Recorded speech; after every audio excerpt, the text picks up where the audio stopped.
Well, since the very first gathering in 1996, an annual summer event in Rochester has been reuniting thousands of people each year in one of the city's most culturally rich neighborhoods. The 22nd Annual Clarissa Street Reunion will be held in a new location this year, but the event will be just as memorable and just as musical as it's always been.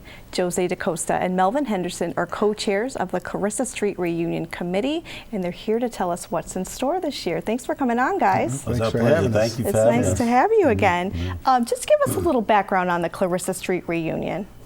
Well, like you said, this is our 22nd annual reunion, and it really came out of a homecoming celebration back in 1995, where some neighbors got together, knowing that a longtime friend of theirs, Ann Luttrell, Ann Terrell, her middle name was Licata, Ann Licata Terrell, was coming home. They got together at the Elks Club at the time and said, let's plan something. And they did a little homecoming for her. And out of that meeting, the seed for a ongoing homecoming for everybody who left and came back was formed. And so the first reunion was actually in 1996, and to the surprise of everybody, 10,000 people showed up. Wow. And that just was the impetus to keep it going. Right. And this year you've got a new location, very important news to share with the community. Yes, yeah, we're going to be at the Adams Street Rec Center this year, in their field there in the back where Cornhill is at, if you're familiar with the Cornhill Festival.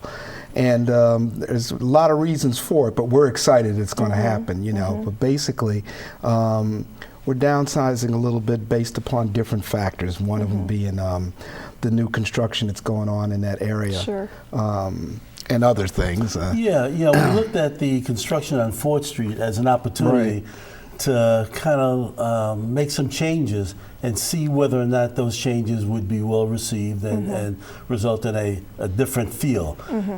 As you know, when it's on Clarissa Street represents kind of a thoroughfare, you know, people walking up and down the street. Right. And we look at this location at the Adams Street Rec Center field as a way to create a village. Okay, and have people people come together in a village instead of just walking past each other, but standing and really kind of talking with each other. And not that that didn't happen before, but it just makes it a much more intimate setting. Right. There'll be two main access points into the village, the field.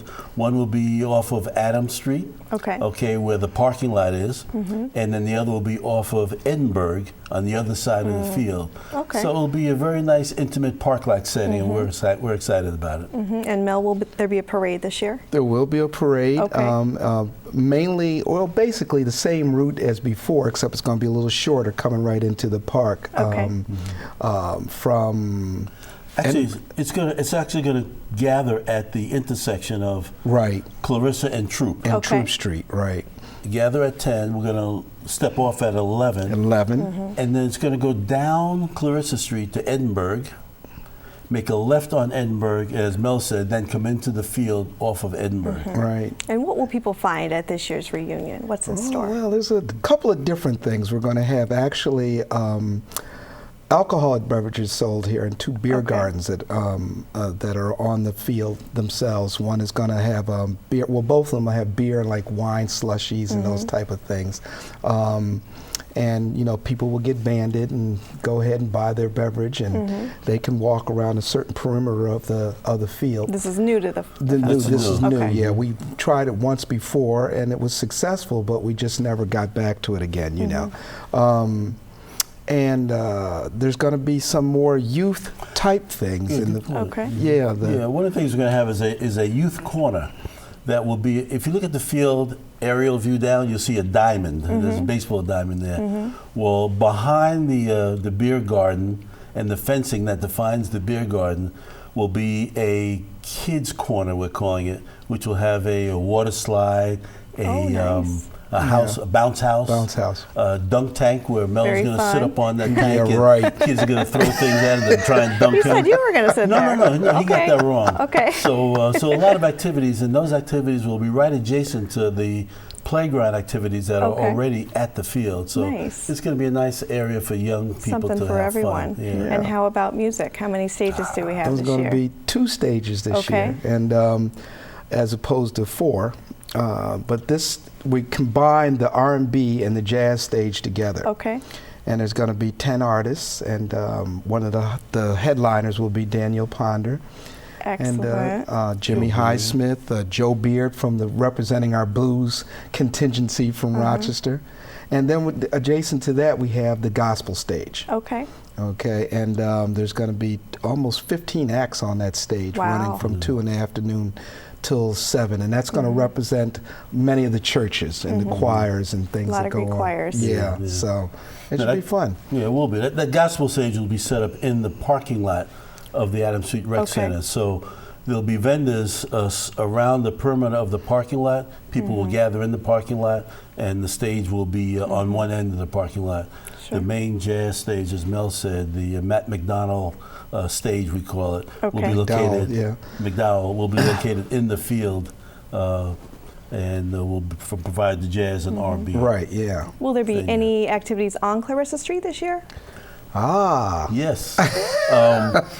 Because of the change, we felt compelled to really bring Clarissa Street into the event on the day. So what we're going to do is 2 things. The first thing we said was the parade. It's going to march down Clarissa Street, come back up, and then enter Edinburgh.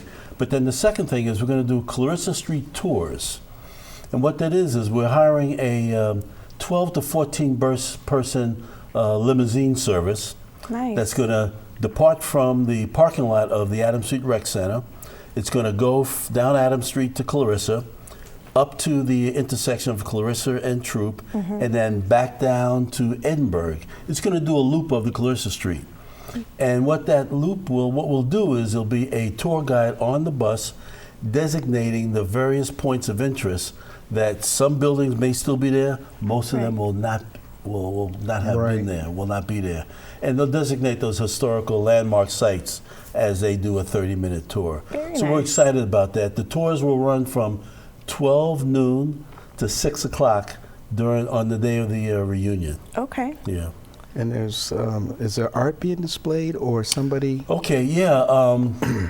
With the work of Vanessa and Michael Singer, we're going to have about 12 to 14 easels, large format easels, with large format pictures along Clarissa Street that depict the various houses that were there or organizations that were there. Yeah. Oh, very nice. Businesses, people of note in the area. So it'll be a visual thing that people can relate to if the building itself isn't there. Right. And so we're excited about bringing to life some of that history, because a lot of people don't realize that Clarissa Street was a robust commercial corridor in Cornhill back in the 1950s, to the point where it was known as Rochester's Broadway.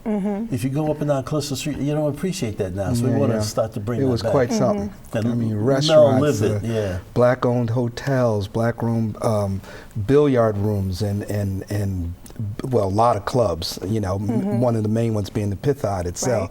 And so that I got a chance to go to when I was real young, because it's been gone since the early 70s. But a lot of things going on down there that you would never, black-owned gas stations, everything, you know, was quite a spot. What do you want the youth to know about the Clarissa Street neighborhood?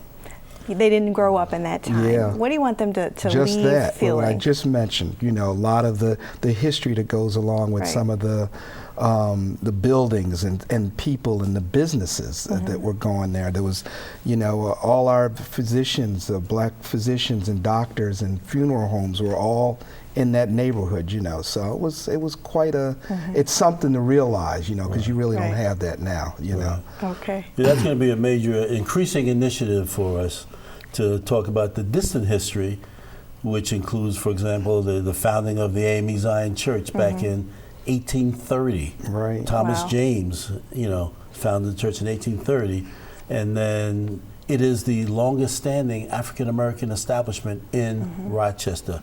Now, it moved to the current location in 1975, but Latimer's Funeral Home is the longest standing black business in Rochester. It was located on Clarissa Street before it moved to Plymouth Avenue, okay? So we just need to bring that history as well as some of the social change role that the Rochester played and Clarissa neighborhood played. Right. Howard Coles, the publisher of the Frederick Douglass Voice. Okay, we're gonna, on this tour, point out where he lived and where that important publication came from. So there's a lot of history that we have to catch up on. Excellent. Well, we're looking forward to it. It'll Thank be you fun. so much for coming on today. Again, the 22nd Annual Clarissa Street Reunion will be held on Saturday, August 19th outside of the Adams Street R Center. You can visit Clarissa Street Reunion Festival.weebly.com or call 585-234-4177 for more information. Volunteer. Thanks for joining us on this edition of CityWise. I'm Tiana Stevens, and we'll see you next week.